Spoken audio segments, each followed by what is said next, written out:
Bienvenidos nuevamente a la tarde de Expo Foro Virtual de Turismo Global. En esta tarde tenemos hoy el panel magistral Tendencias en Tecnología e Innovación para la Nueva Normalidad. Nos acompaña Graciela Padoín, Matthew Foch, Clark Richardson y también está acompañándonos de SimpleView Aaron Nissan. Bienvenidos todos, realmente es un placer que nos estén acompañando porque en Latinoamérica, los CVB'S de Latinoamérica están ansiosos por escuchar esta conferencia que tiene que ver con las herramientas que nos brindan sus empresas para poder ser más eficientes como destinos. Bienvenida querida Graciela, vamos a presentar a Graciela Padoín, que hoy como siempre nos ha oficiado de coordinadora, moderadora de estos hermosos paneles que hemos tenido durante el transcurrir de toda este Expo Foro Virtual. Graciela Padoín es consultora asesora de la Asociación de CVB'S LATAM, además es una amiga. Graciela es consultora internacional y hace más de 20 años que trabaja por el desarrollo de la industria del turismo y reuniones de las Américas, donde también colabora con nuestra asociación de CVB'S LATAM, con Destinos Brasil y con el proyecto Destination Next. Es licenciada en turismo con un MBA en marketing y posgrado en inteligencia competitiva. Ella habla 5 idiomas y fue la primera latinoamericana certificada CDMA por la Destinations International. De los 7 continentes, solo le falta conocer la Antártida, plan que tiene para el 2021 y además también se casa en distintos países del mundo. Contá un poquito eso, Gracie. Lo agregué en esta biografía, lo agregué. Es verdad, perfecto, perfecto. He cambiado un poquito, ¿no? Pero bueno, Muy para hacer bien, algo distinto mientras la gente se está conectando. excelente. Sí, nos casamos alrededor del mundo y con las distintas culturas estoy aceptando todas las recomendaciones que me pasen, por favor, los amigos de alrededor del mundo. Ayer Leonora me decía ahí, ¿y la celebración maya? Sí, sí, ya está en la lista. Así que, so guys, we were just joking that I renew vows with my husband around the world according to different traditions and cultures, so I accept recommendations from around the world. We're just joking. Bueno, vamos a poner en pantalla entonces los currículums, por favor. Así les puedo presentar a nuestros speakers. Empecemos por Aaron, por favor. Aaron es director de estrategia digital de SimpleView, trabaja con el equipo de marketing digital en SimpleView para crear y ofrecer soluciones en marketing estratégicas integrales para los DMOs y los buros de convenciones, ya sea SEO, publicidad en redes sociales, creación de contenido, inteligencia empresarial y mucho más. Su profundo conocimiento de los burós y los sitios web de destinos ayudan a cerrar la brecha entre el marketing digital y el plan de negocios de las organizaciones. Antes de unirse a SimpleView, Aaron pasó 5 años administrando 23 páginas web del gobierno de Alberta a través de un CMS estandarizado. Luego pasó al turismo y se unió a Travel Alberta como director de eStrategies y TI, y más tarde pasó 6 años con Destination Think desarrollando estrategias organizativas y de marketing para los buros alrededor del mundo. Aaron tiene un título en Tecnología de Ingeniería Informática del Instituto de Tecnología del Norte de Alberta, es un apasionado del voleibol de playa y le encanta la comida tailandesa. También nos cuenta que ha viajado por África, Australia, Europa y Asia. But Aaron, you have not been yet to South America. It's time to fix that. That is the one continent I have not been to. Okay, so it's time. It's time. You can go to Mexico right now, which borders are open, and we will plan your trip to South America a little bit after that because we're still working on that. Love it. I'm looking forward to it. Good, good. Vamos a presentar entonces a Matthew, por favor, nuestro próximo panelista. Matthew es el Brand Ambassador y fundador de Truly 360 y actualmente reside en Rancho Santa Fe, California, con su esposa desde hace 12 años y sus 4 hijos. Matthew creó Truly 360 hace 18 años con un lema simple para priorizar las necesidades de sus clientes. Y hoy Truly 360 tiene clientes en todos los 50 estados de los Estados Unidos, y actualmente es la única empresa de este tipo en el mundo que actúa como enlace entre Google y las distintas destinos y empresas, prestando soporte con todos los servicios de Google. Truly 360 trabaja con más de 50 buros de convenciones alrededor del mundo en 5 países. Hoy Matthew compartirá con nosotros ideas increíblemente efectivas de algunos de sus clientes utilizan para acortar el periodo de recuperación debido a esa pandemia que nos agarró a todos. We know, Matthew, that you are on the road, so we especially appreciate your time with us today. We are all very excited to hearing from you, all the tips you have from Latin America. Y para que sepan, Matthew ahora está en una casa rodante con su familia de paseo. Entonces, we envy you right now, Matthew. That's what I have to say. Well, I envy you. So not to one up Aaron at all, but I did want to share with you guys that I enjoyed getting engaged to my lovely wife 12 years ago in Rio during the Carnival. And we visited Buenos Aires, but it was a pleasure visiting with Silvana earlier this year. So instead of just seen as a tourist, she was able to take me to all the top restaurants and to meet with the hotel directors and stuff. So we had a great time visiting South America. So you guys are incredibly hospitable. I would rather be doing an RV trip around South America, but maybe 2021. I think a lot of us are ready for 2020 to kind of wrap up. But yeah, the plans are big for 2021. Plans are big. Thank you. Sure. Thank you, Matthew. Sure. Vamos a presentar entonces a Clark Richardson, que es director de operaciones en Truly 360 y cuenta con más de 15 años de experiencia en desarrollo y marketing. Clark comenzó a trabajar con Truly 360 en 2015, tiene una pasión por la innovación que es impulsada por resultados, y ahora Clark lidera al equipo de operaciones y trabaja implementando nuevos productos y servicios que impactan significativamente los resultados de sus clientes. Clark vive con su esposo y 3 hijos en Oceanside, California. Le gusta explorar nuevos lugares, salir a la noche con su esposa y construir castillos de arena en la playa con sus hijos.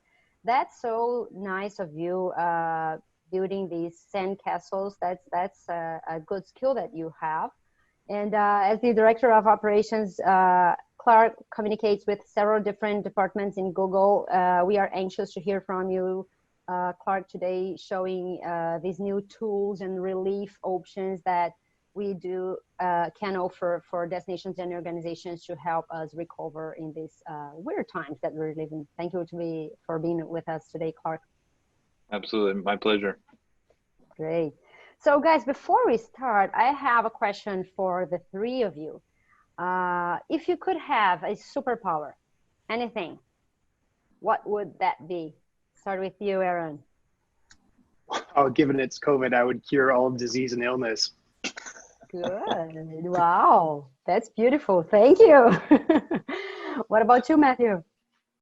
Yeah, that's a great answer. It's funny that my kids always ask that, and one of my kids says, I would have every superpower. And it's funny, but we've asked this question, and we always look for people when we're interviewing people, that if they say, I wish I was invisible, and like, I'm worried about this person. What would they, why do you want to be invisible? So the ability to fly, I think would be amazing. You know, I'm fascinated with flight. And so I would love to be able to fly, because Aaron would already be healing everybody. So I could just worry about flying around the place and maybe picking up sick people and bringing them to them. Beautiful, beautiful. That's great one. Great one. What about you, Clark?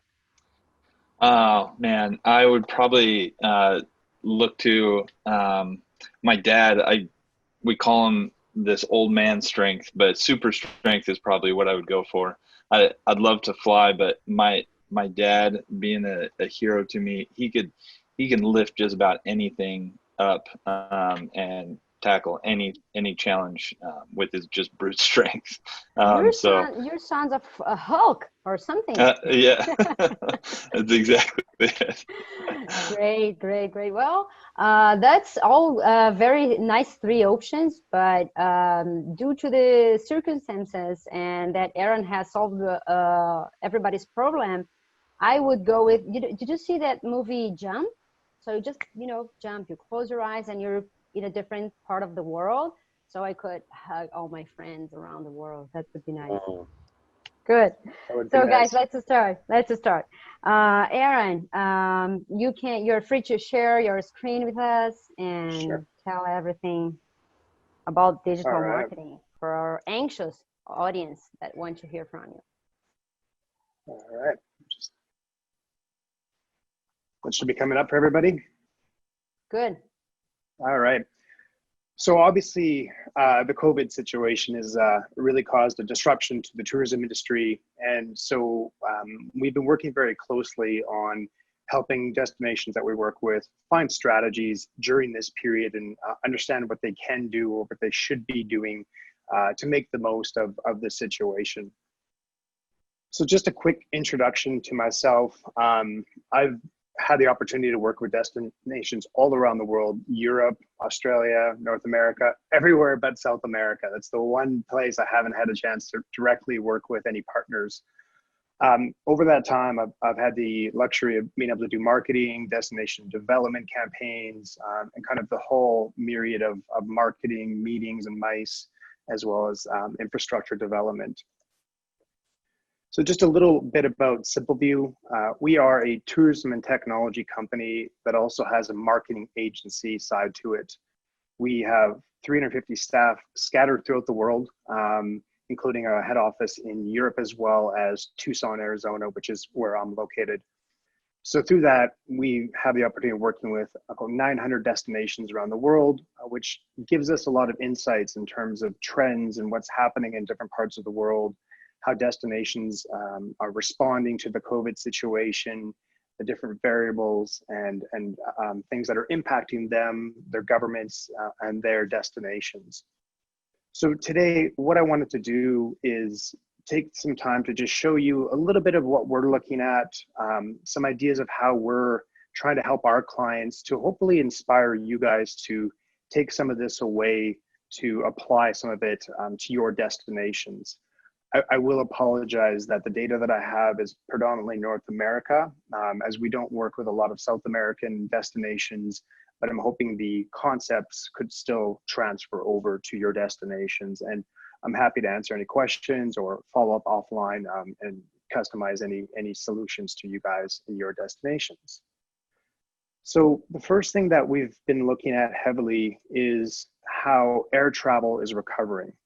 And there's data available from the US Transportation Security Association, which I'm hoping most of you guys have similar national airline bodies that are tracking and sharing the traveler throughput. The reason we monitor this on a regular basis is to look for signs and indication of air travel recovering. So this is kind of the first data point that we're looking at. This data is free for the US. We've also been able to access data in Europe.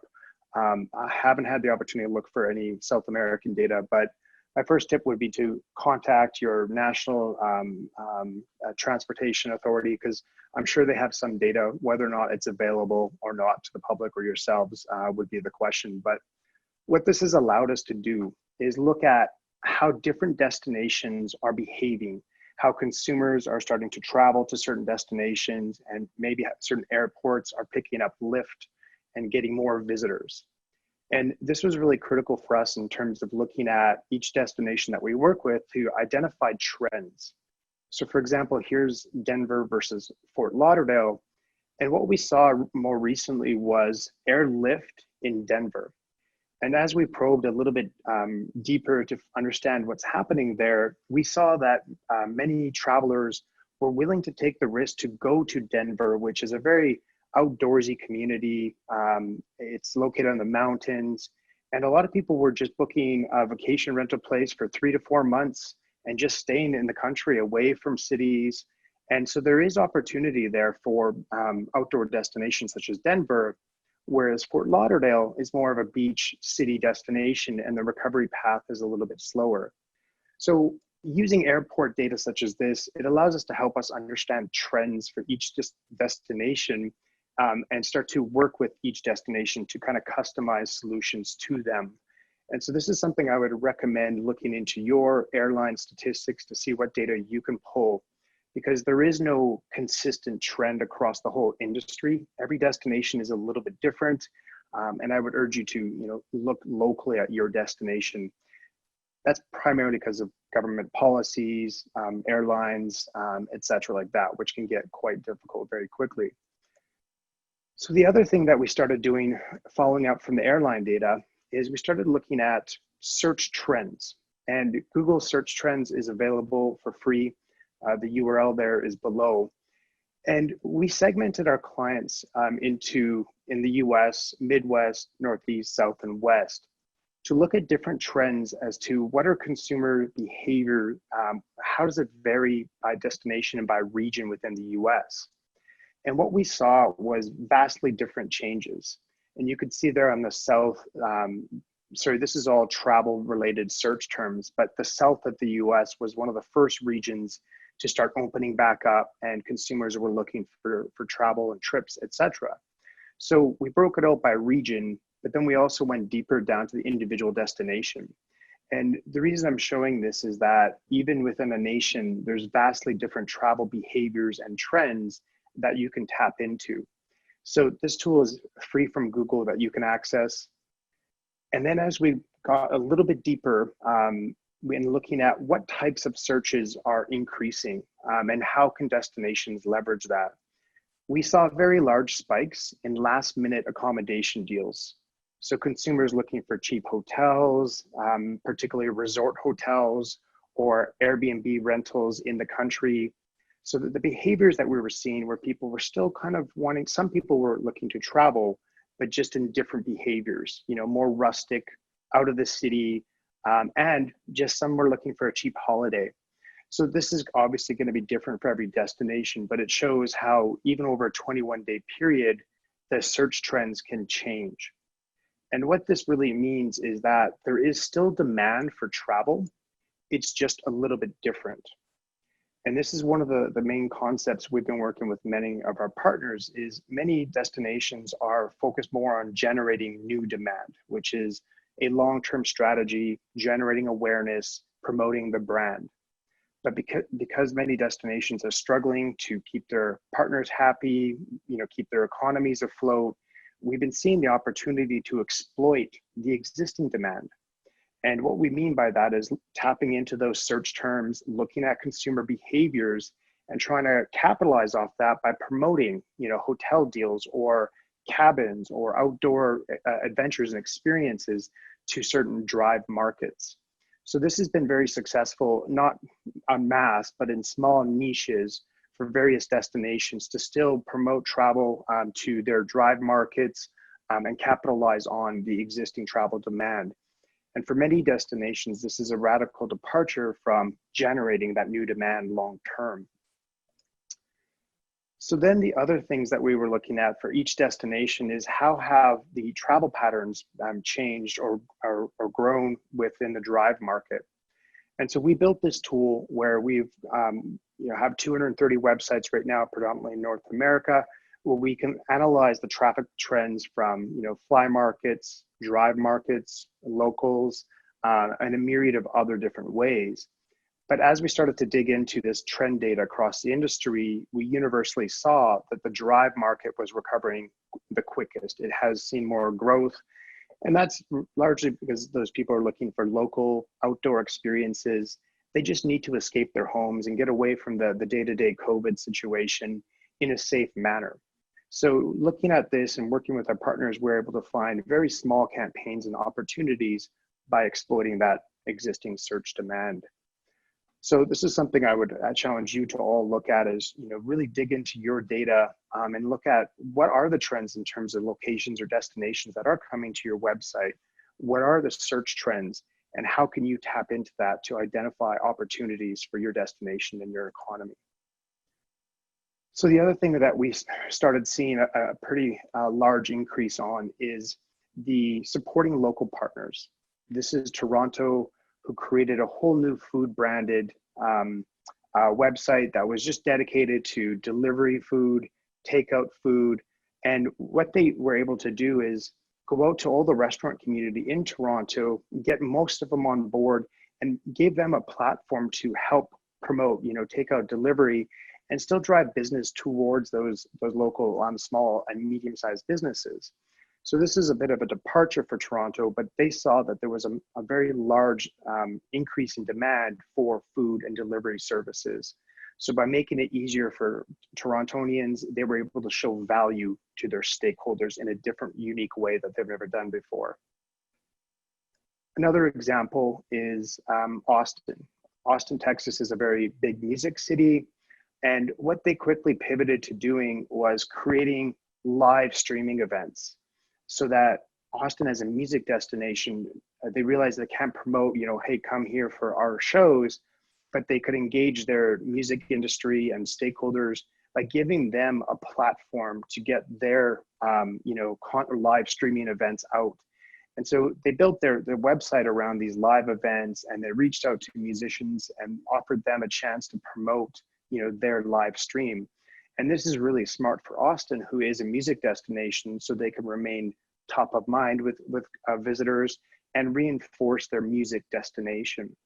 So this was just another example of how destinations are pivoting to use their resources to provide a platform for restaurants or musicians in this case. And the takeaway there is, what can you offer to your local industry to provide a platform to help promote them, even if they're not maybe necessarily directly tourism. The other major trend that we're seeing with destinations is the old campaign strategy approach was to, do these big campaigns, maybe in summer months or winter or fill a shoulder season, whatever it may be. That was kind of the old way.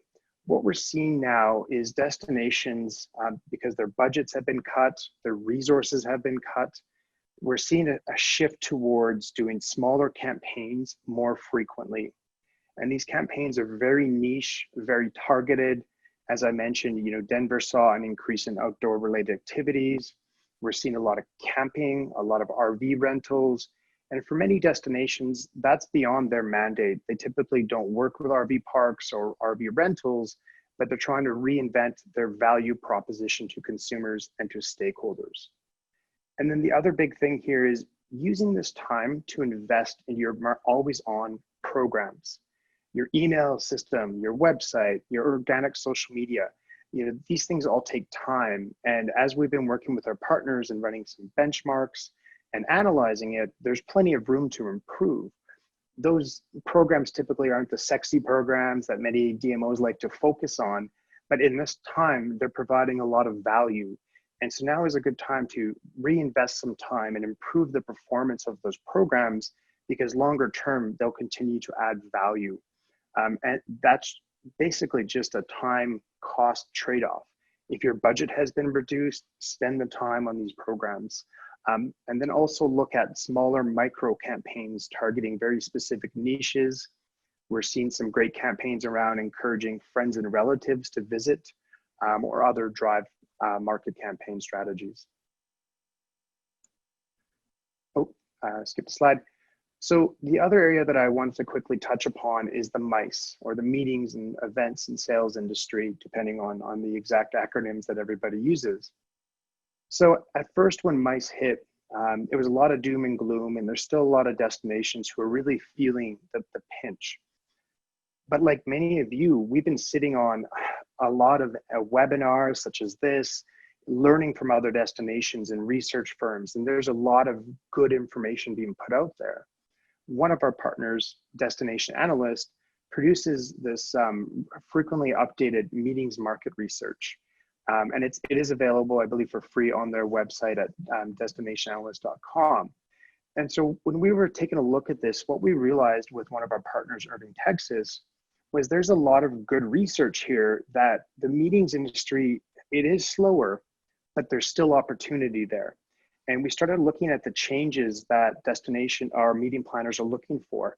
They're looking for, as you can see on the left here, cancellation policies or other changes to the contracts, updated safety measures on capacity limits for hotels.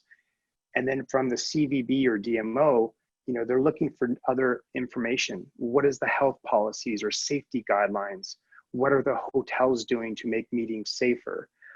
And on the list goes. So as we started digging in here, we started to realize there is still opportunity here. We just need to pivot our message. And so we started to promote or develop a campaign with Irving, Texas, that was promoting and addressing all of these concerns or mitigating these fears by, addressing social distance protocols, ensuring that mask coverings and safety distancing is all enforced. And so we started running this campaign that was Meet in Irving Safely, that was targeted at meeting planners and really looking at long-term sales. What's really helped the process is that the Irving sales team has changed some of their policies and contract incentives by adding, easier clauses to escape or to leave the contract based on, ongoing COVID, attrition-free programs, and on and on. And so because of this pivot, Irving is still booking business. It's not quite the same volume, and it is still longer term, but meeting planners are still looking to plan longer term for when COVID does go away.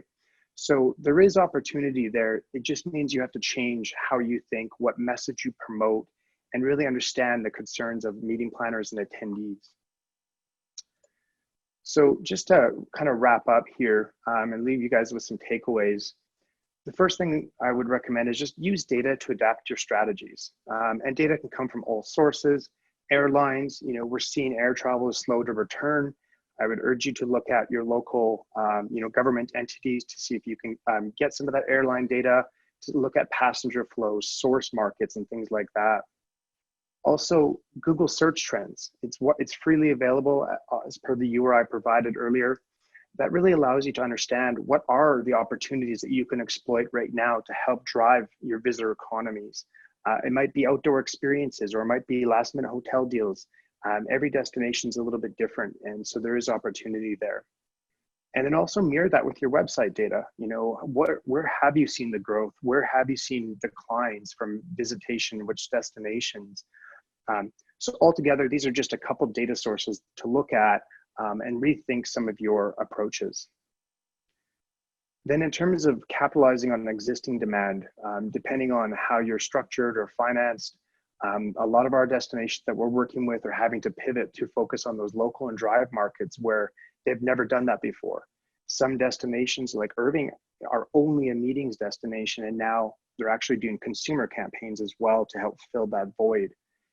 Deals and discounts, working with your stakeholders to understand that maybe consumers are looking for a great deal.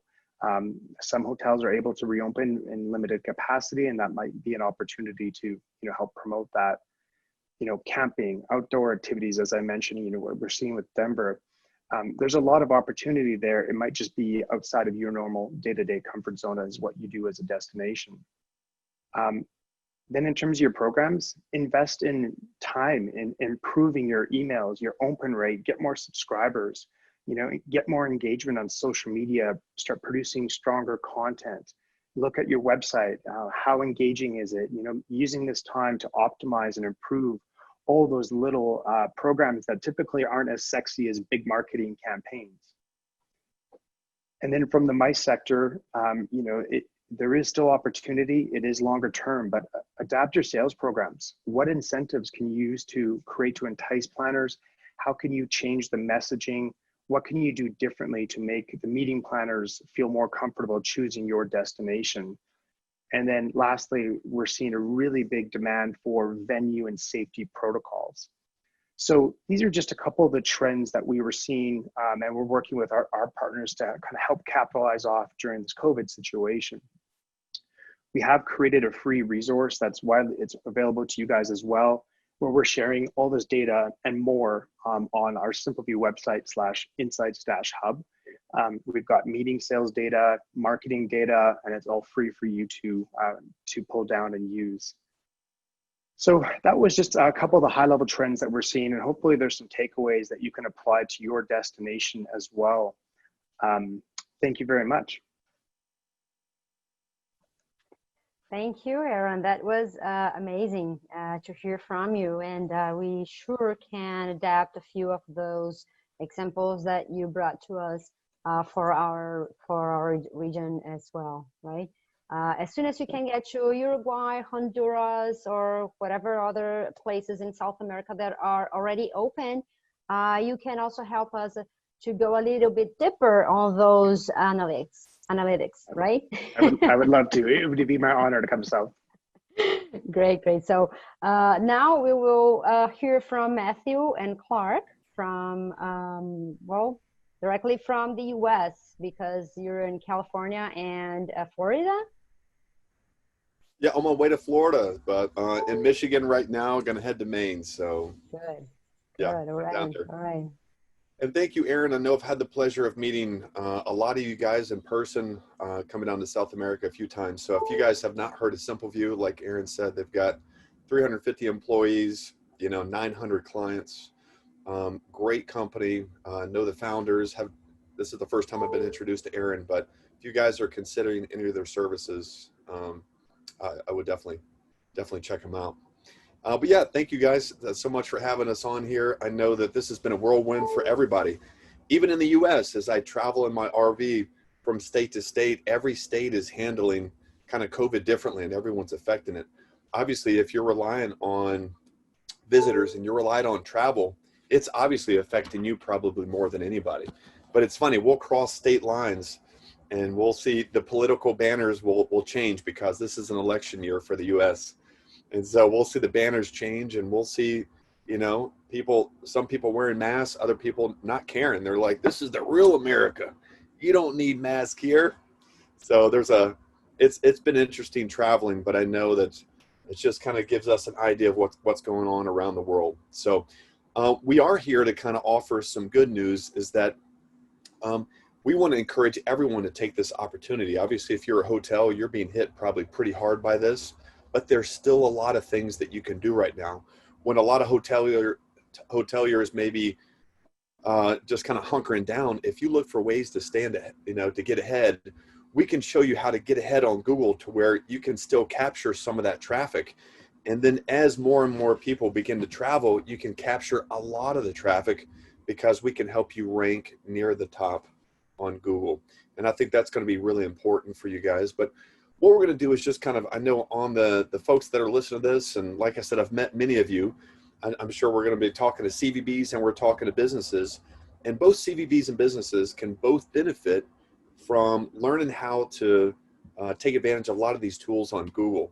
So before I share my screen, we'll just talk a little bit about the importance of kind of focusing on your Google presence. It's funny, but we've been in business for, it's been about 18 years now. And we got started with a very simple philosophy. Our philosophy was to put the businesses that we worked with, our philosophy was to put their needs ahead of our own. And the thought by doing this was surely we would make less money than our competitors. Because when you're really worried about your client and the business that you're working with, you're going to give them a good deal and you're going to control your profit margins. But the thought was that if we did that, we would get people signed up faster, they would refer their friends and stay forever. So at that point, if you fast forward, I guess about 12 years, we joked that we won the World Series of T-ball. We just had a great little business.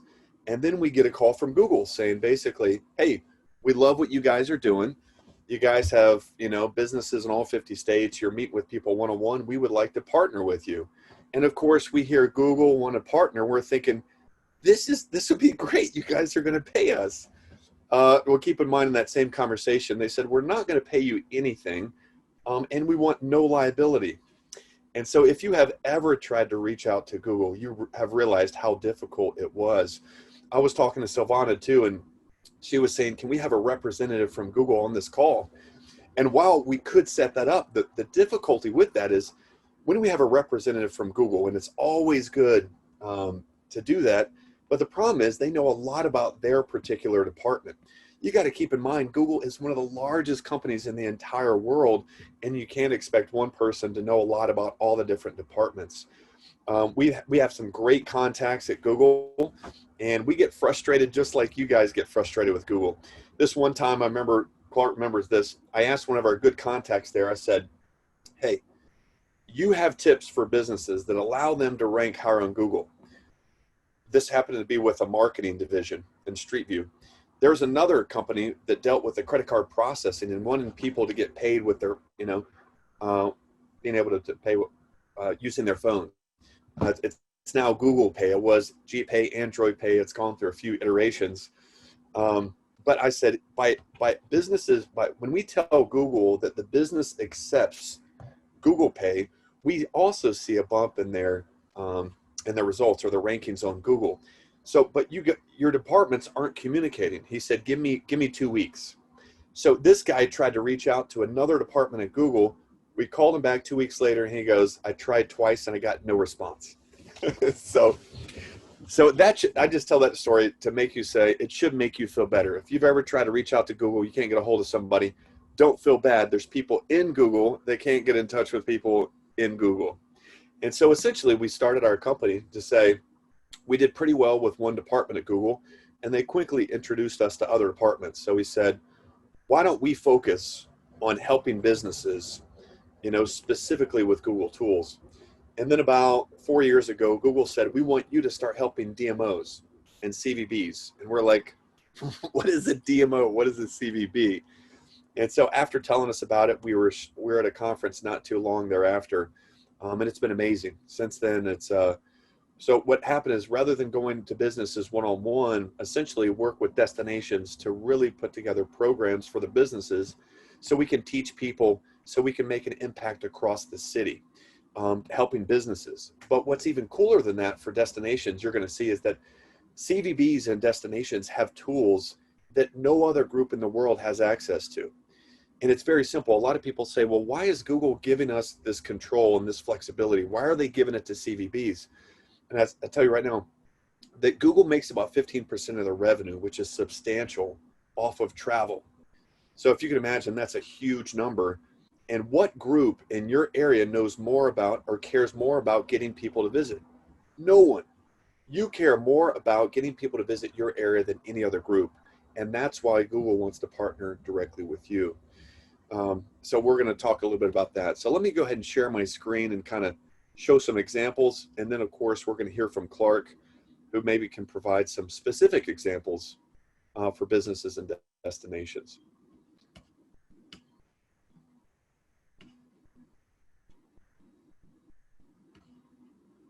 All right, so this should work. Let me shrink my screen a little bit. So.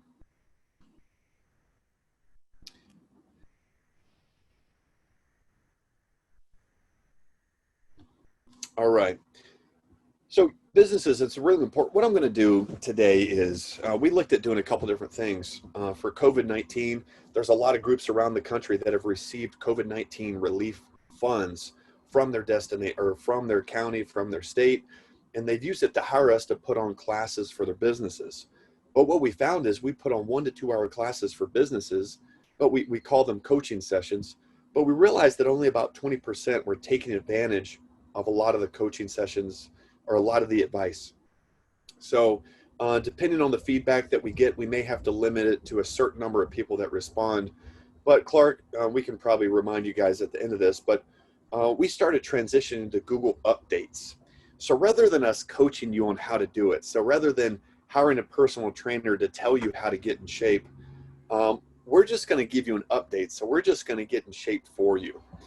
We found that that's the easiest way to do it. And these are free, by the way.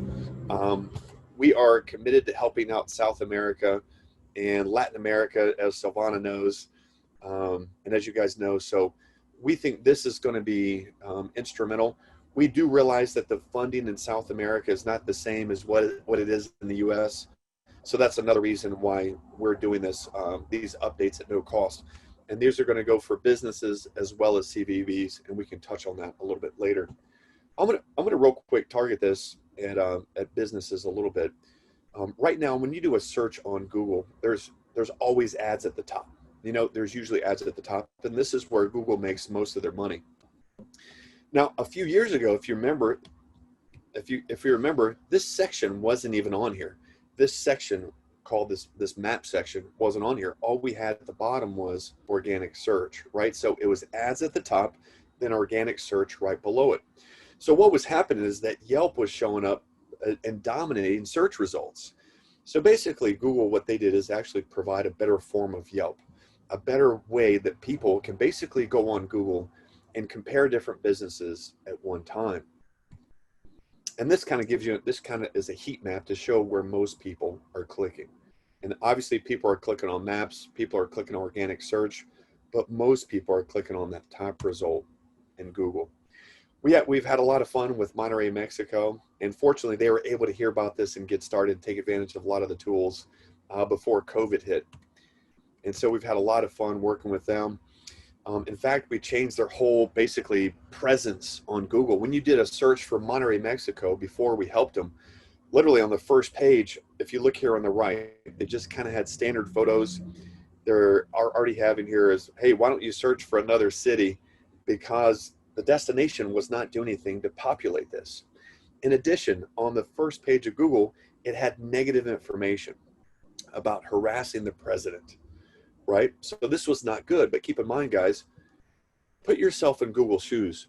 Google does not want to Matthew, talk. sorry to interrupt you. Just to mention that Monterrey, Mauricio was previously today with us in another session, and he was talking. They are delighted with the work you did, and he was recommending everybody to attend this session. So keep going. Yeah, they're very, very happy with the work you did. Wonderful.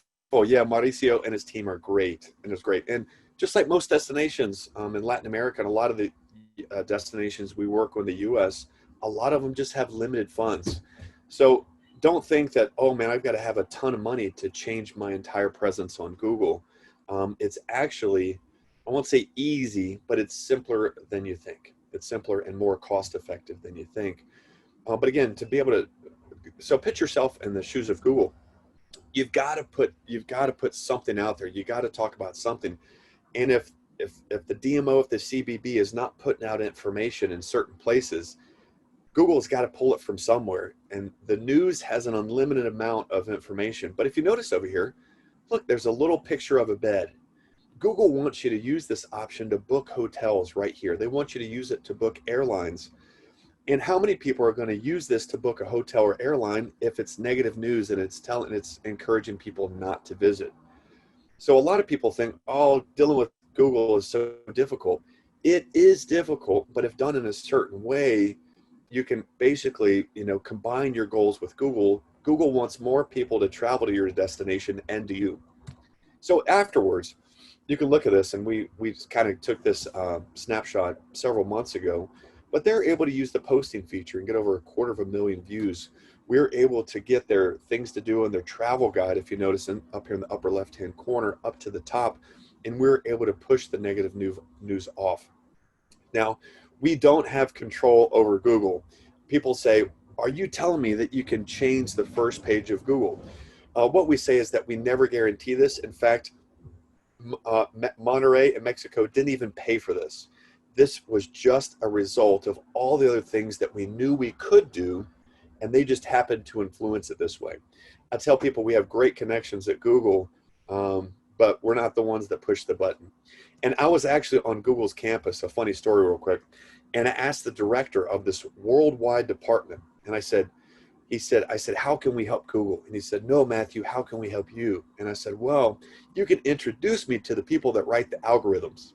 And he said, Matthew, I don't even know where those people work. I could be sitting across from them at lunch and not even know what they do. So to let you know, if somebody says they've figured out the algorithms at Google, say, I appreciate talking to you, but it's not something that they could promise forever. I'm quickly going to go through this. This is something we've had a lot of fun doing. We're able to capture Street View. So if you guys have ever seen Google Street View come through, if you've seen the Google Street View cart, now you can actually shoot it yourself. And I'm going to show you an example of this later. We actually did this through the biggest park in Monterey, and we actually attached a camera to a golf cart and had a lot of fun with it. So this is what the image looked like. So it's a great way to promote your CVB. And let me give you an idea of how important this is to Google. I asked Google, oh my gosh, I can sell advertising. I can sell Coca-Cola. I can put Coca-Cola across everywhere. Anybody that's familiar with Monterey, if you've ever, I don't know if you guys realize this, but Mexican Coke is gaining a lot of popularity in the U.S. because in the U.S. they've tried to put high fructose corn syrup in our Cokes. So a lot of us will buy Mexican Coca-Cola that's bottled in Monterey. So a little funny. So we're like, oh, this is going to be great. We're going to plaster Coca-Cola all over the place. But Google said, You're not allowed to sell advertising. We do that. The most that you can do on this is you can promote an event, which is hard to do right now, or you can put the CVB's logo on here. So just picture, Street View is one of Google's babies. It's probably the third most recognized Google department. And the only people that are allowed to put their name on it, their logo, are the CVBs. And we're able to capture this for, I think it's less than like $1 a kilometer. So it's, it's about $50 a kilometer.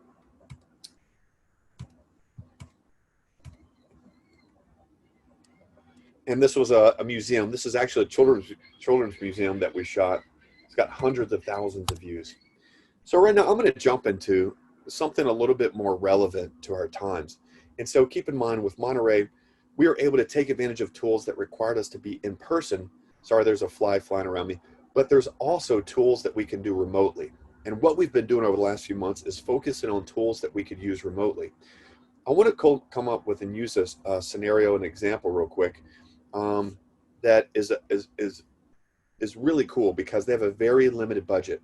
This is a group, Wind River Country is a group that's so small that it's made up of 3 small cities in Wyoming. And for those of you guys who have never been to Wyoming, Wyoming is the least populated state in the country. Now, granted, Wyoming also has the most visited national park. I think over 3 million people a year visit Yellowstone National Park, which is pretty incredible. So this is a really little group with a really little budget. And let me show you how they're utilizing Google tools and how you guys will be able to utilize. So obviously with our Google update, we won't be able to do all of this for you immediately, but we'll be able to show you how to take advantage of a lot of this stuff, and we will be able to make some updates for you. So if you notice on this Wind River Visitor Council, one of the things that they're doing is taking advantage of a post feature. So when I click on this post feature, if you notice what we're doing is saying go beyond Yellowstone, right? Because they say they're trying to get a lot of that overflow traffic from people that are, I mean, I went to Yellowstone during COVID. We drove through it and it was an absolute madhouse. It was incredibly busy. There was probably a half mile to a mile a walk. A lot of our favorite things that we visited in the past, we had to skip because it was just too busy, and we knew that we could come back later during another time. So it seems like there's a whole lot of people going to parks right now. And so this particular destination wanted to say go beyond Yellowstone. So if you notice what we have learn more. And where does this take people? It takes it to their website. So if you're using great companies like SimpleView, or if you're already using somebody to build your website, a lot of people ask this question, Matthew, is Google trying to replace my website? And the answer is no. Google has no interest in trying to duplicate all the content that you have on your website. They have absolutely no interest. But a lot of people think they have to fight with Google. So I say, just use this analogy or kind of picture this, is that your website has all the information on it.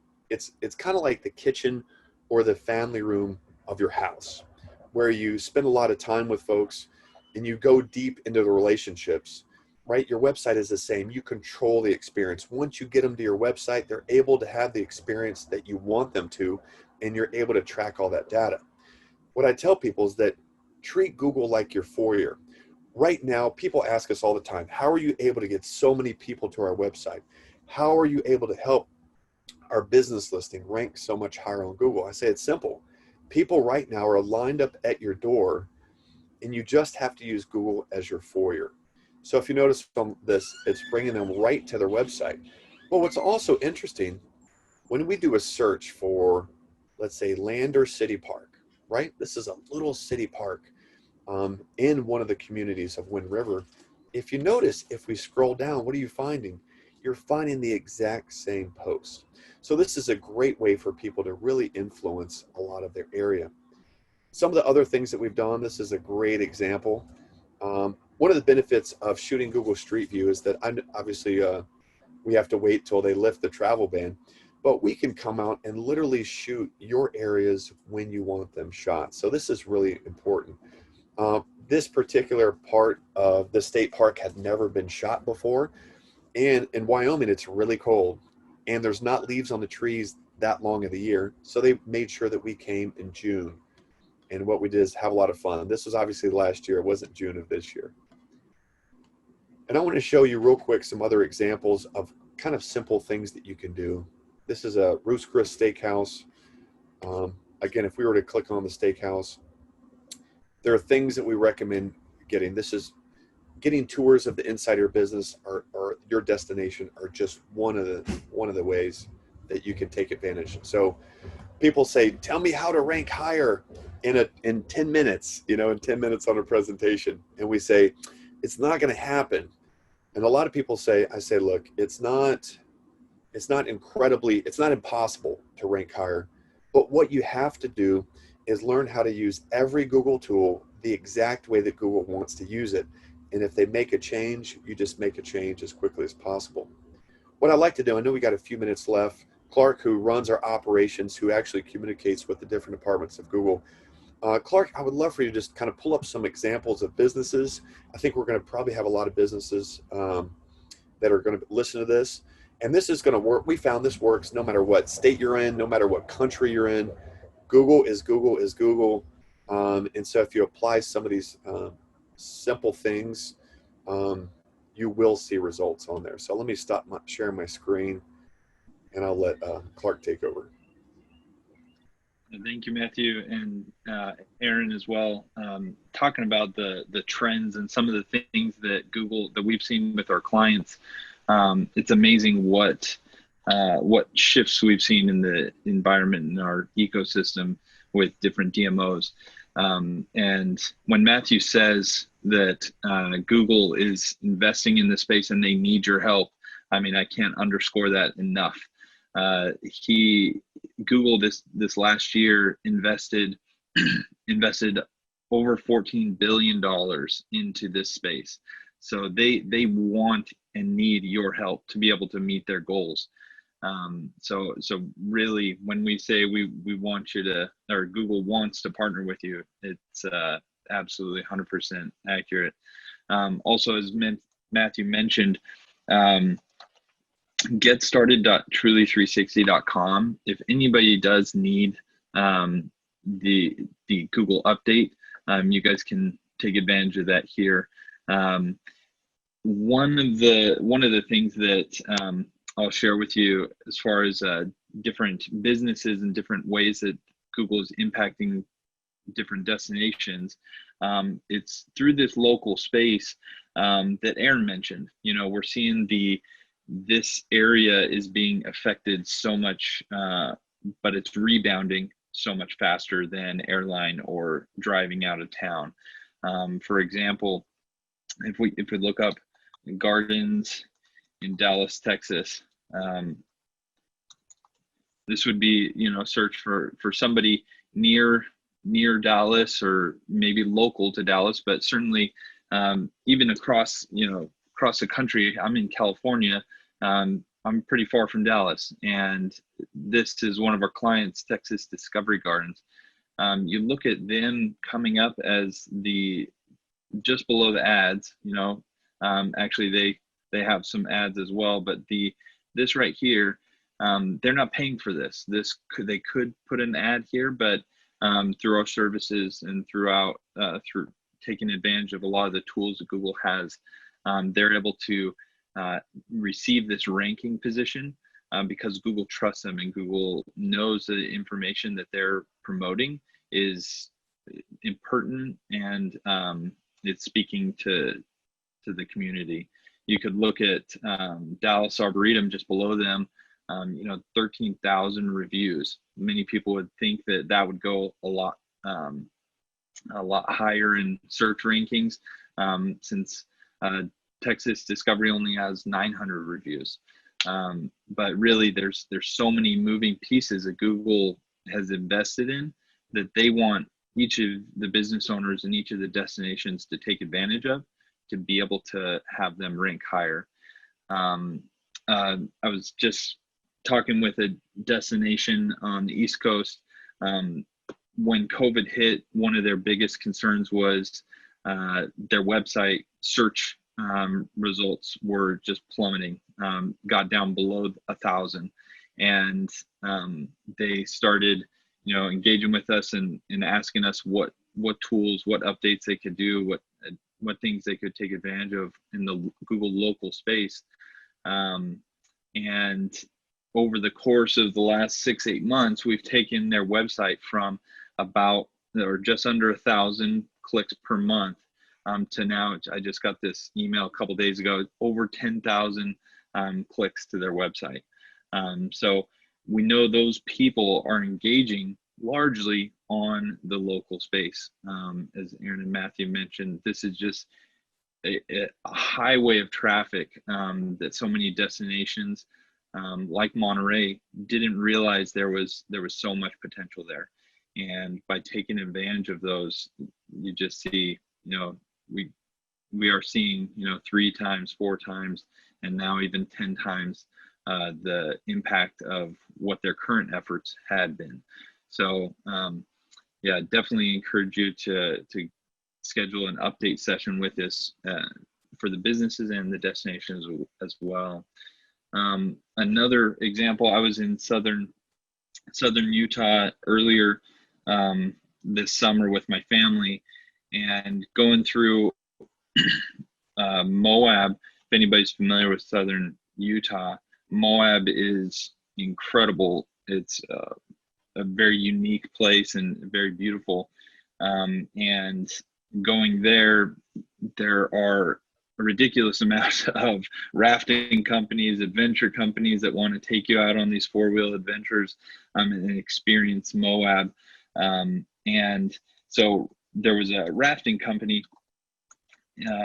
that had been in the space for a long time, and they had, the most reviews.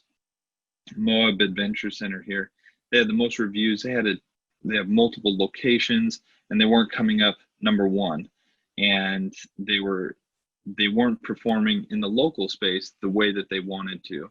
And over the course of 8 months, we were able to take them from not showing up on the first page to being on the number 1. I was just looking up they're like 97% for being up in the top 3 when people are searching rafting in Moab. And so when you look at all the different things that you're having to do, your website with your marketing, with those big campaigns that we're used to doing, every CVB is so different, large and small. In this space, you are equal. So many possibilities for large and small destinations. And as you do all these little things that we'll go through in our coaching sessions, and some of the things that Matthew touched on, you really start to see how much this local space can impact your overall destination. Matthew, do you have any particular examples you want me to pull up? Yeah, I appreciate it. I know we have lots of examples for big business, but you know what I can do is share my screen real quick, or yeah, that's actually pretty good. I know there's just countless examples, but I know we just have a few more minutes left, and I'll share my screen. So let me see, let me click on this. And a lot of people, when they see it, like, oh, it's because it's a big business or it's a hotel that they're showing up that you guys were able to help them. But here's a good example. When I look at, mulch in Lakeside, California, this was one of our clients. This was just a buddy of mine. He bought an existing company, from a couple old guys who never did anything online. And obviously he's not trying to get names from the business from the name of it. Inland Pacific Resource Recovery. I can never remember that. So, but when you click on it, he's number 1, and he's making mulch look kind of sexy, right? There's lots of little things that you can do. Put your logo on your pictures, responding to reviews. There's a whole list of things that we can give you that will help you immediately. And there's a lot of things that you're going to see we're going to kind of allow you to jump up in the rankings immediately, and others are going to take several months. I know another one we would do, chiropractors in Rancho. So this is where we're from. Rancho Santa Fe. So 100% chiropractic. You know, they're a client. They've got about 38 locations. If you want to, I know this is being recorded. If you just want to pause it, if you're watching this recording, you want to pause it, kind of look it up on your own. You can also pick up some tips on just things that they're doing.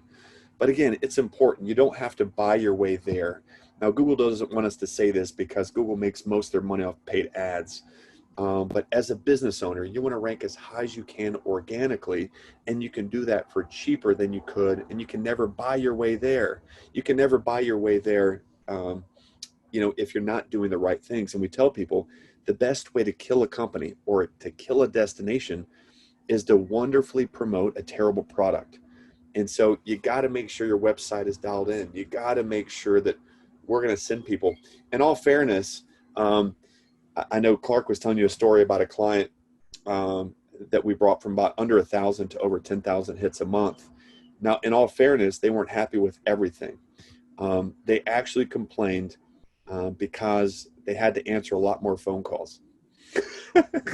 So Clark did let me know that. So just keep in mind, if you want more business, you may get what you ask for. But I wanted to wrap up. Again, the easiest thing, I know that we've done enough of these to where we've thrown out just tons and tons of information, and people just seem to get overwhelmed at the amount of work they have to do. We found that it's actually easier for us just to do the update for you.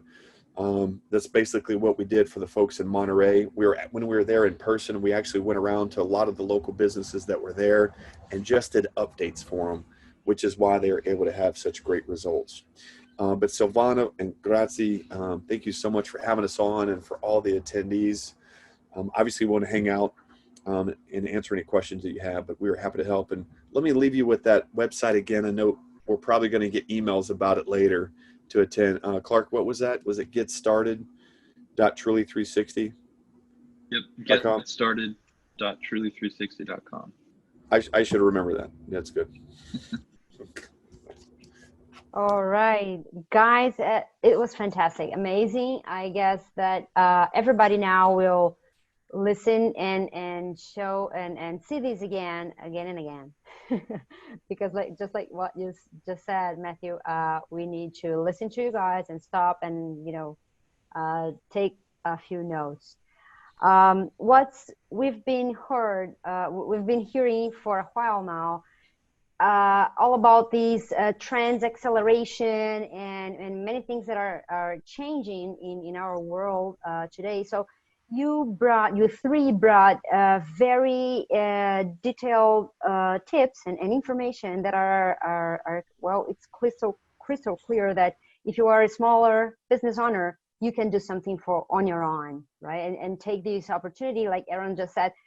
We never stop to clean our websites. We never stop to do some stuff that are not, you know, very attractive and interesting doing. So this is the time to do so. And you showed us with very specific examples that are easy to adapt to our realities as well. So now that we've heard that is the time to invest in these local and regional markets that many of our bureaus haven't done before, also to support the smaller surrounding areas to develop some products and unexplored attractions. You've showed us also some tools and some best practices, like virtual tourism shopping sites. They can benefit the retail stores in our communities. Some initiatives like declaring some local takeout day or something like that, or the Toronto website that Aaron showed to us. These sports restaurants, we have seen some creative, interactive lives to keep brains in heads, right? To keep our marketing and brands alive. What would be, from your perspective and experience, what would be like the 3 or 2 main things for us, something that is very important? For that to happen and to work, you gotta have a very good rating and visitation on your website. talking DMO, right? So what would be the three main advices from you on that topic for Latin America? Helping the smaller businesses and helping developing some products and. I'll maybe take a stab at that. So I think what Matthew and Clark showed is great kind of downstream in terms of working with stakeholders. So as a DMO is my major perspective, and I think they showed some very practical tools for small businesses, et cetera. And so I think that there's a gap to bridge if you're a destination or CVB. The first is to look at your own website, make some improvements there, and think about the content that you have and how you can support your partners or profile your partners and talk about the local business aspect and what they're doing. And I think through that, there's a level of outreach by communicating better with your stakeholders to find out the pulse of what's happening in their landscape. Many businesses here are simply don't know what the safety protocols or standards that they should adhere to for safely reopening. And that's where I think as a destination, you should provide that leadership to your stakeholders. And then beyond your website and your content, I think there's a level of education, such as what these two gentlemen spoke about in terms of teaching your stakeholders the value of having your hours updated on your business listing on Google. A lot of the destinations or businesses, that are reopening have different hours. And so you want to make sure your hours of operation are clear in terms of are you open for restaurant in-seating or takeaway or delivery? So there's a lot of communication a DMO can provide to stakeholders to kind of help educate and guide small businesses who many small businesses just aren't aware of Google My Business tools, et cetera, like that. And so that's where as a DMO, that leadership and thought leadership will really help provide value. Very nice steps to follow. Good. Matthew, Clark. Yeah, certainly. And great insight, Aaron. I think a lot. I mean, I think a lot of groups kind of seek us out after they hear the results that we're having, and the questions are always the same. How are you able to have such great results? Or how are you? We've always worried. The CVB is always worried about engagement from the visitors, or their stakeholders, and the businesses, because they're thinking we just can't get them involved. We have these programs on our website that we just can't get them to log onto their website to fill out their information. And it's like, it's simple. It's because they know that not as many people are going to the destination's website. The destination's website is important, don't get me wrong, but most people are searching on Google. And so a lot of the leaders that I meet with, the DMOs, just say, hey, Matthew, I totally get it. I spend so much time worried about my website, but if I ever travel outside of my area, what do? I use Google. That's what I do. I search on Google. So in times like this, when people say, what are the takeaways that I could do? Say, whether you're a destination or a business, take a little bit of time to focus on your Google presence and rank higher.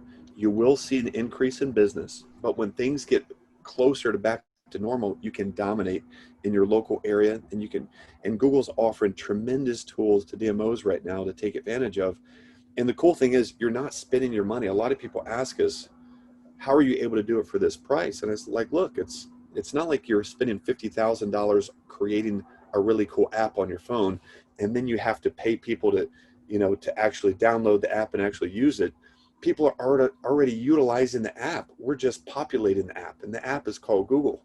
So people are already there.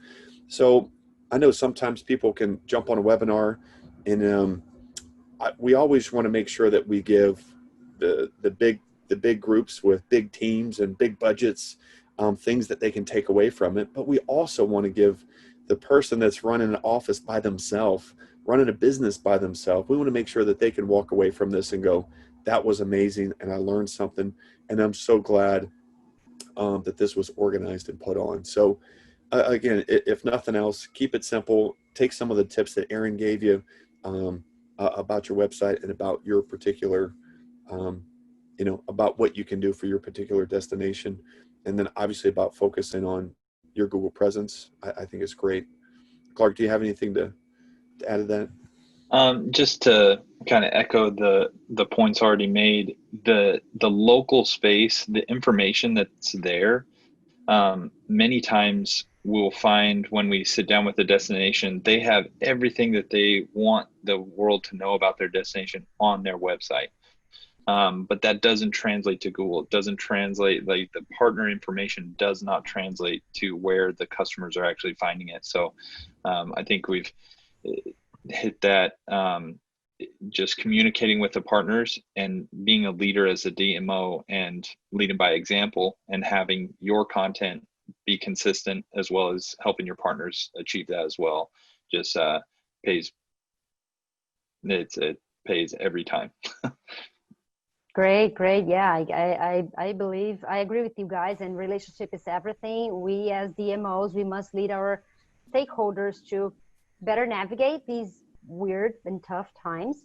And what we were saying is that basically if the CVB can add, I can understand that and add these kind of value, the smaller entrepreneurs, the business owners, they end up not understanding what the CVB really do, and they do not perceive value in what we do for them, for restaurants and etc. Of course, if you are a hotel, maybe you can't afford to have to rely on those stuff to an agency.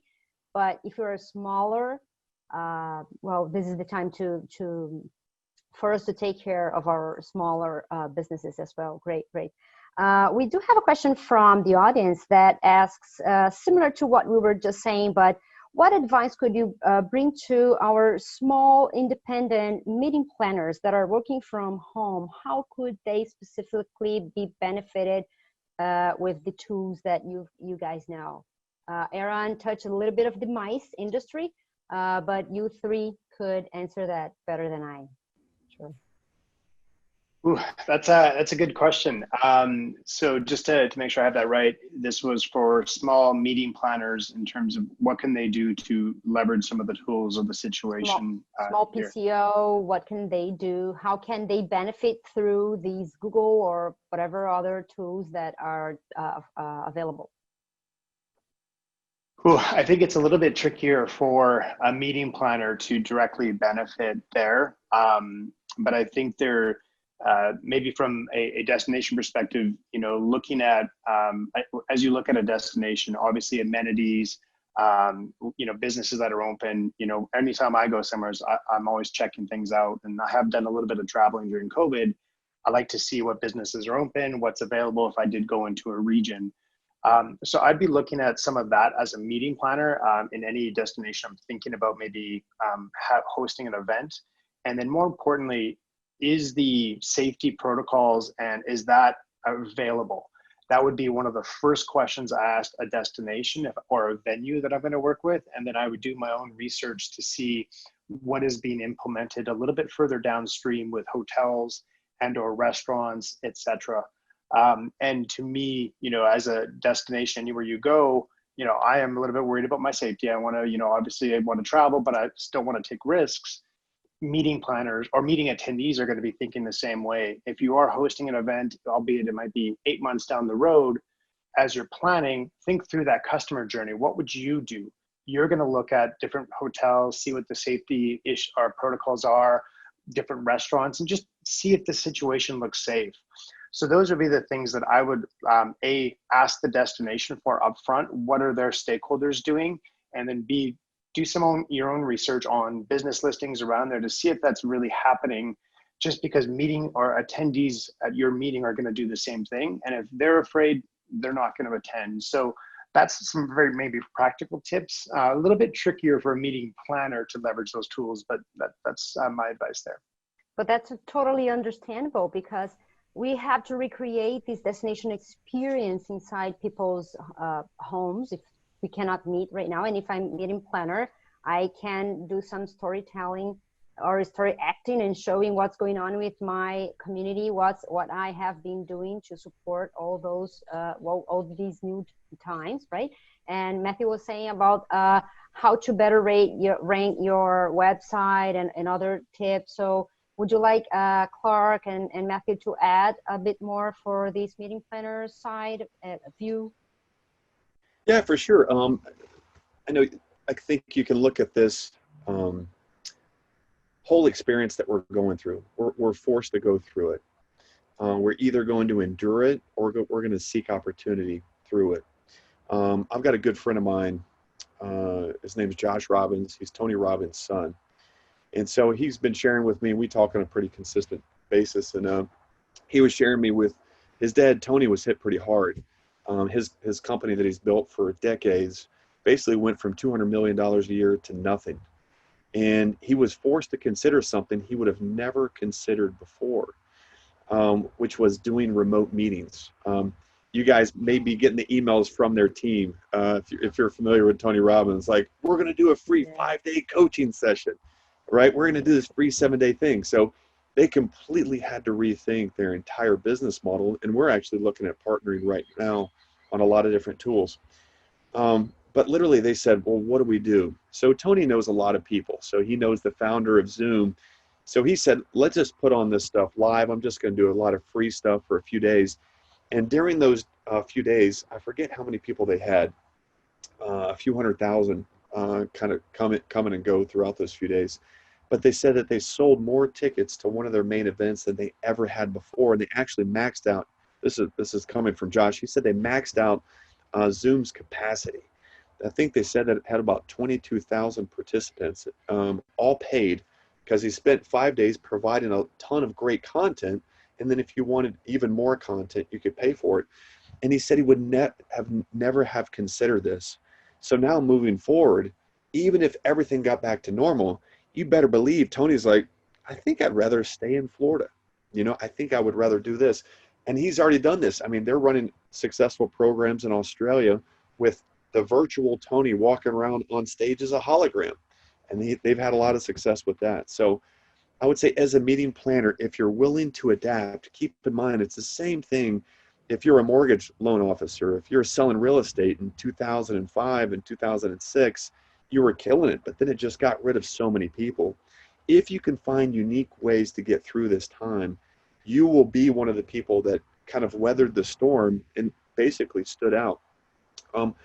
Also, keep in mind, I know Silvana is excited about having us on here because we're really hoping to take the next step and kick off what we had started doing in January, which was actually starting this program. So we do have a direct partnership with the Latin America CVB and with you guys. And so we're excited about extending a lot of these services, but we are ready to see change. We want to help you. We want to have more success stories like Mauricio from Monterrey, Mexico. These little stories, and if we all combine together, we can truly change South America. And I told you this when I met with you guys in person, is that you guys are communicating probably better, Aaron can probably attest to this, than probably any other continent, right? Europe, the USA tries to do it, but at the same time, you've got groups like Las Vegas and Miami that have $100+ million budgets that go, we appreciate input from other groups, but essentially they don't need it. So the fact is, you guys are all communicating as one group, and you guys can actually see change when you work together, because on Google, this is what everyone is using. But if you can combine efforts, you can see some pretty tremendous things happen. So again, I encourage you guys to reach out to Silvana, to the CVB, reach out to us, because we do want to continue the efforts that we had in January. And you probably are realizing, be careful asking me a question because it won't be a short answer, right? Okay, that's fine. Great, because you gave us a lot of insight, and also reminded me that what Silvana asked me earlier, that we do want to make the most of this opportunity to have you all and this partnership with the association. So if you are a bureau, come to Silvana, to the bureau, to the association, so that we can really maximize this opportunity and help all more destinations in the region to make use of it, right? So moving forward, I would like to ask you about travel influencers. How can are they a real critical outlet for the bureaus now? We do not have a lot of money right now. How can I measure the ROI? Do we have tools for that? Who wants to jump in? Yeah, that's a tricky one. I'm not sure I have a clear answer for that, unfortunately, but this has come up with many destinations here that we've been working with as well. Typically, especially on the consumer or leisure marketing side, you make an investment and then you can see occupancy rates, hotel revenues, et cetera, go up at some point. And with that kind of breaking the cycle, destinations are more accountable to their stakeholders than ever before. And it also becomes a little bit tricky because not every marketing dollar has a direct return in a specific period. Sometimes it takes longer, et cetera.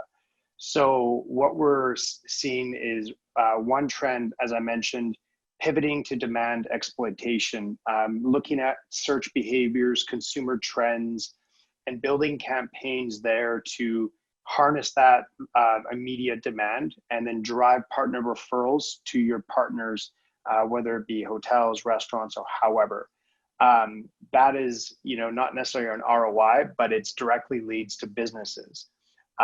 That seems to be one of the intermediate investments that destinations are making, because they can show the value of a lead to a partner, then it's up to that business to close that sale. Now, ideally, those partners would share the returns on the bookings or whatever, but that's not always the case. So that's the first piece. The second thing as a destination marketing team is we've actually been working with a lot of our partners to readdress how you measure advertising to website to arrival using location data, website and ad performance. And it's a little bit more technical, but I'm using this time to stitch those things together, because historically marketers will typically get a Facebook advertising report, they'll get a website sessions and traffic report, and then they'll get like a hotel report that shows occupancy, things like that, but they're not stitched together. So we're using this time to work with some of our partners to combine all that to build a more holistic view, so that we can start combining and looking at which marketing investments we should be pulling on or pushing, and it just gives more clarity. So that's a little bit more investing longer term, because that ROI is a little bit trickier. But coming out of COVID, I feel many destinations are going to be more accountable to show that correlation, because when economies were good, nobody was questioning it. You invest in marketing and then heads and beds and travelers are going. Some of that is not directly due to marketing, it's due to economies and a myriad of other things. But now it's all on travel. So we need to come back smarter and think through these problems while we can, so that it's easier to ask for funding going forward. And when we do come out of this, we have a better solution to be more responsible with our, not that we're not responsible, but to be more efficient with our dollars. So those are maybe two things. ROI in tourism marketing has always been a bit of a mystery. So. Good. I like the way you put it. And maybe that comes from your super new future tourism group think tank or something, because I don't want you to be the spoiler here, but we do want to know about these cool new tools that you are thinking for our future. So if you want to share a bit more of those with us, if you can, we'll give you some time in the end as well. Sure, I can give you a quick sneak peek into it. So thanks for putting me on the spot. So what we've got is, under the tourism umbrella, there's really three major facets to any destination. There's the marketing side, particularly in leisure. Then there's the MICE sector. And then more recently is the concept of destination management, which is working with stakeholders, helping guide, coach them, and dealing with things like infrastructure, air access, or road access, safety issues, and all the kind of greater communal topics that make travel an experience. And so as part of that, we've created a destination digital audit, our scorecard, where we can automate evaluating your destination and all of your partners' online presence, including Google business listings, TripAdvisor listings, Yelp. And it's a nice audit scorecard that, as a destination, shows you which of your partners are performing on which channels and where can you improve. The overall concept of it is realizing that as as any destination, you're the sum of all stories and experiences at every restaurant, hotel, attraction that forms a traveler's impression of a destination or wherever they travel. And so as destination marketers, we're now shifting to how do you manage the perception of your destination and every business and interaction within it to, put your best foot forward to the, potential travelers. And it really intersects what Matthew and Clark have been talking about of, the Google business listings, but it also looks at your social media, how you're doing there, your website, Twitter, Instagram, etc. Yeah, I want to make a link with that because we do have a role as reputation management. I am anxious to hear from Matthew and Clark because you saw something in the beginning as well. So TripAdvisor has changed the way we consume and travel content. And with these user-generated reviews that sometimes can be scary, we live in the world of fake news and haters and maybe aggressive or dishonest competition sometimes. So we have to be prepared to address those things. How can we balance transparency when we have this bloody news with some ugly truth, and at the other hand we have the destination marketing where everything is great and beautiful? How can we regain trust and confidence these days? What are your advices? Yeah, I think those are great questions, and I'll take that. And just to touch on previous with ROI, I think even right now we've had a lot of success in a short period of time. And it's because with Google, all the traffic is already there. So it's a lot easier to prove than, traditional marketing methods. I do agree that we're not able to show the same, significant amounts because less people are traveling is the bottom line. But we even have ways that we can track even the business's credit card processing to be able to show this is how much it helped the business, this is how many links they got, but also we track it all the way down to their bottom line to say, is it helping? Is this marketing from this point connected all the way down to helping the business's bottom line? And that's what I think is really exciting to show the destination. The destination is used to, as Aaron brought up, it's usually really complicated to show, like, oh, we kind of spent money and we hope it works out. But with this, it's like, we did this, which produced this many people clicked here. We can follow that. They went this route. They came in this day. We can show when they came in, then we can even track how much they spent on what day. So it's really cool, not to get too complicated, but it's really cool. But to answer your question, I know that Clark has lots of feedback, and I'll chime in, and Clark, if you want to add something. But a lot of people, most businesses will not try to generate positive reviews. They kind of sit back and just kind of run their day-to-day business, and people come in, they're like, hey, Bob, hey, John, hey, Juan, whatever it is, and they'll say hi and bye, and that person has never given them a review. But if somebody has a bad experience, we all know that bad news travels faster than good. So businesses have got to take a proactive approach to generating more positive reviews. And so we come up with like little cards that they can give them, like literally that it's got a QR code. And so if somebody's in line and says, hey, did you have a good experience? And they go, yeah, I love your store. I love your hotel. I had a good experience. So that person you give a card to, it says, if you could, can you please give me a review real quick? You're not allowed to pay for reviews. This is important. You don't want to pay for positive reviews. But at the same time, if somebody has a great experience, hand them a card. They can literally take the camera on their phone, scan it over the QR code, press the button, and then all of a sudden they're on Google and they can give them a 5-star review. If they ask the person, did you enjoy your stay with us? Did you have fun at a restaurant? And the person says, no, I had a bad experience. They give them a different card. It's the manager's card. And it's got the manager's email on it to say, your feedback is very important to us. Would you please email the manager and let us know? And so and when they go to different business presentations, it's important that you trade 5-star reviews. So it's important the businesses do this.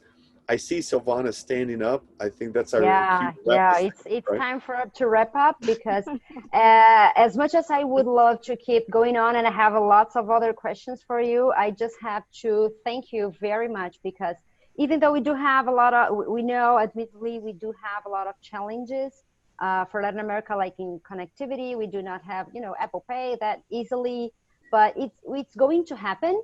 And thank you for sharing with us so many practical tips and examples today.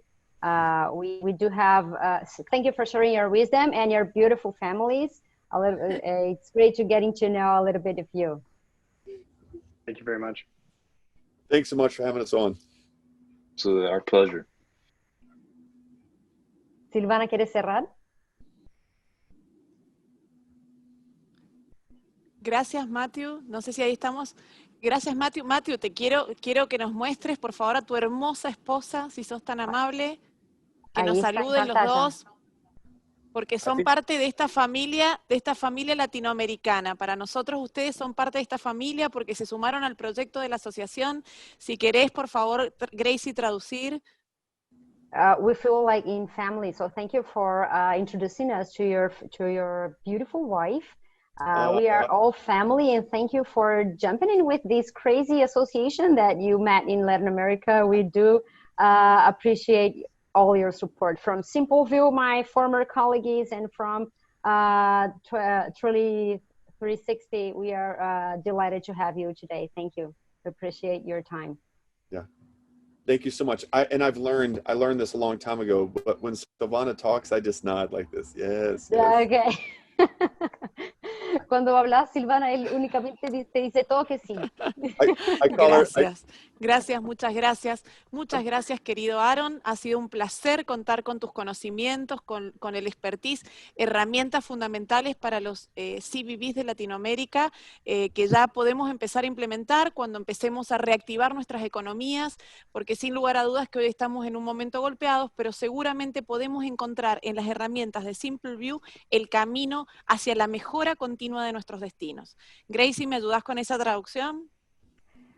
We do feel like through Simpleview tools, and we also have a lot of work to do, but it's worth it.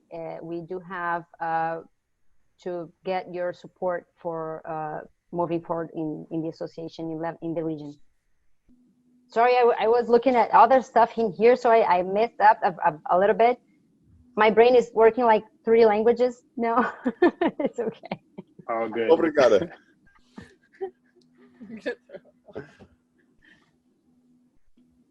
Antes que nos cierren, Silvana, antes que nos corten. Bueno, si querés, le podemos decir que den un mensajito de despedida antes de cerrar a cada uno para saludarlos y agradecerles. Bueno, thank you, Matthew, thank you, Claire, thank you, Aaron, y un mensajito de despedida. All right, so that's what we just did. We got a 5 more minutes before they cut our live, before they cut us. So if you wanna give us your final message, Clark, let's start with you. Give us our final thoughts and advices for Latin America. I know that everybody that I've ever met in this industry is just so passionate about their destination, and I have not seen any other way to better articulate how amazing an event is or a destination is, but by utilizing Google's tools. So whether it's bad news or good news, there are ways of steering that conversation and having the customer journey be the one that the destination should be articulating, utilizing Google tools. So encourage you all to really take a deep look into how you can take advantage of those things. Great, and we will be working closer to you guys also. Thank you. Aaron. I would say my big takeaway is storytelling. Storytelling is so critical in tourism nowadays, that, you know, it's about being a different and having a unique voice, a unique set of experiences, and then rather than trying to compete with other destinations. And particularly, I'm a Canadian, but I've moved to the US. You know, a lot of the cities have a big city feel, but they don't feel different. They feel similar. And so I would, you know, really try to urge you to capture the essence of your destination DNA, articulate local, authentic stories. Some travelers want to sit on resorts and have that, you know, very, you know, experience, but the new generation are looking for unique. They want to get off the beaten path. They want to meet locals. They want to eat like a local. And for, you know, destinations that maybe don't have as much infrastructure or marketing dollars, there's a real opportunity there to also give back to the community. So tapping into your local small businesses, helping them communicate their voice and their story is what's going to connect with travelers going forward. And then the tools such as Google, you know, those are easy outputs that many of your stakeholders just need some education and training on how to properly leverage and use them. So that's where I would start. Is storytelling is, you know, the universal kind of marketing language. And I think we've always done it as humans for years. And now with marketing, that authentic storytelling is really becoming the trend. And I have to add that media is hungry for positive stories. So let's tell our stories. That's great. Great of you. Thank you, Aaron. Matthew, let's finish with you now. Thank you. Thank you, Aaron. Thank you, Aaron. Thank you very much, Aaron. Matthew. Yeah, I think so. Wonderful, Yeah, Matthew. yeah. I really want everyone watching to understand this. I'm going to say the same thing I've said to Silvana so many times, is that right now Latin America has an opportunity to combine forces and utilize the CVB, the Association for Latin Americas that Silvana and Grazia are part of, to really unify and do something incredible. And like I said, there are so many beautiful areas of South America and Mexico and Latin America. We work with destinations in the US now that are having phenomenal results. And literally when we came to them, they said, Matthew, we have nothing beautiful in our area. They said, our hotels only get booked when we have overflow from the major city that we're connected to. Can you please help us? And we were still able to come up with creative ideas. The cool thing about Latin America, I mean, I went on a trekking tour through southern Patagonia, you know, in southern Chile. I've been through Ushuaia, and it's so beautiful. Fortunately, I went when there was 20 hours of daylight, not 4 hours of daylight. You've got the Galapagos Islands. You've got, you know, I went to, you know, Peru and Machu Picchu. You've got Rio, you know, and so many beautiful areas. And I could just go on and on and on. And guys, you have people around the world, and I think Aaron brought this up, people want unique types of travel now. I am telling you right now that RVs, it's hard to rent an RV, it's hard to buy an RV because people want to travel, they want adventure travel, because people want to get out there. And there are ways, if you're a hotel owner, people want to break from their RVs. They think they want to be in an RV, but they want to be in a hotel. So there are ways that you can get people that go on those ventures, see these beautiful areas, to stay in your hotels, to kind of mix it up. So wherever you are, there is opportunities, and people are itching to get out there. So be sure to communicate with Silvana and Gracie, and you know, and allow us to help you, because I think over the next few months, over the next few months, we're going to make a commitment to you that we're going to help you continue on this, you know, and really make it happen. But I think that's my cue, right? Thank you. Thank you very much, Matthew, my friend. Thank you. Thank you. Gracias a todos por este hermoso panel. Me encantó. Tendencias en tecnología e innovación para la nueva normalidad. Y los esperamos en unos minutos más con la plenaria de clausura. Este panel plenario de clausura que es imperdible, donde nuevamente los CEOs de Gaining Niche, Gary Grammer, y John Sitvenson nos van a estar contando acerca de, de todo lo que tiene que ver con Best Cities y todo lo que tiene que ver con las nuevas tendencias. Así que vamos por la conferencia plenaria de clausura. Gracias a todos por este gran panel de tendencia e innovación en tecnologías. Así que bueno, nos vemos en un ratito en el próximo panel, que seguimos con Graciela ahí en ese próximo panel, ¿sí? Muchas gracias. Thank you so much. Thank you very much. Bye-bye. Bye. Gracias. Obrigado. Thank you. Bye. Gracias.